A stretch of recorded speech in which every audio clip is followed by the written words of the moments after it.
Hello, it is April 13th, 2017, and I need to preface this conversation with two things. The first is that this is not directed at anyone in particular, rather it is an aggregation of thoughts that I've had over the last couple of years, and the second is that I come at this conversation from a place of incredible privilege.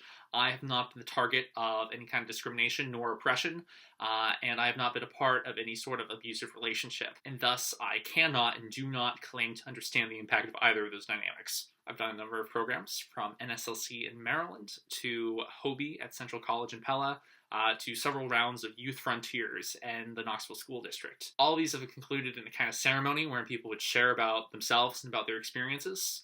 I witnessed a kid come out as gay and talk about how hard it was to live in a home and community that wouldn't accept him. And I heard from this girl who I saw around throughout the week at Hobie, and then on the last day, she shared how after her mom had died, she really leaned on her grandpa, and then a month later, he was dead too. And over and over and over again about how these kids were suffering from depression and how they just couldn't find the value in themselves. And out of context, here, me, talking to my computer, it all just sounds really dramatic.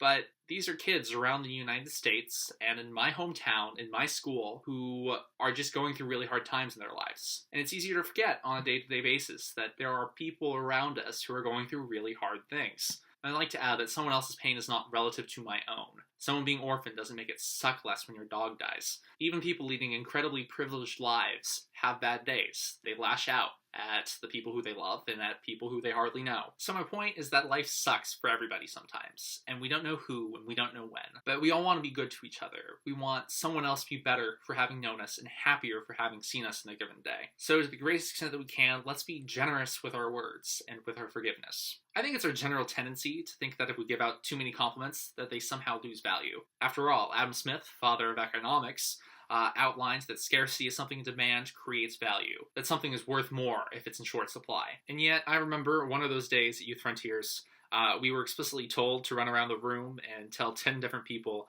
"I love your face." And I would have thought that this being outlined exactly what we were doing would have made those words meaningless. And yet, the look on 7th graders' faces when you say that to them, they didn't care that I had said it to someone else 3 seconds before and that I was going to say it to someone new 3 seconds afterwards. It meant something to them. Forgiveness is a little harder. We hurt each other. Sometimes we're pissed and we mean it. And other times it's an accident and we didn't even know that we said it. Being able to move past those things, though, whether it's a slip of the tongue or a heated argument, is so important. I've never been able to hold a grudge very well, especially when I can understand where the other person is coming from. But more recently, I've realized that the people in my life are worth me forgiving them, even when the times when they aren't sorry. I've heard the phrase, fix yourself first a lot. Like, once you are better in some way, then we can have a relationship. You have to do what you have to do, but to whatever degree that you can, move past this mentality. Help people get better. Teach them through your relationship. In the past, I've had moments with other people where I felt like, screw you, I have enough friends, I don't need this. And I've always lived to regret that.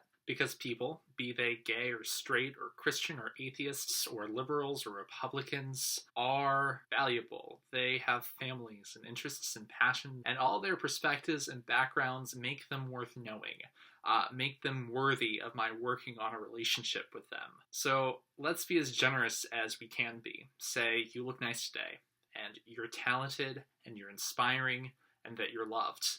That I forgive you, and I want to have an ongoing relationship with you. Megan, Melissa, my life is really good right now, and I hope that yours is too. All the best, guys.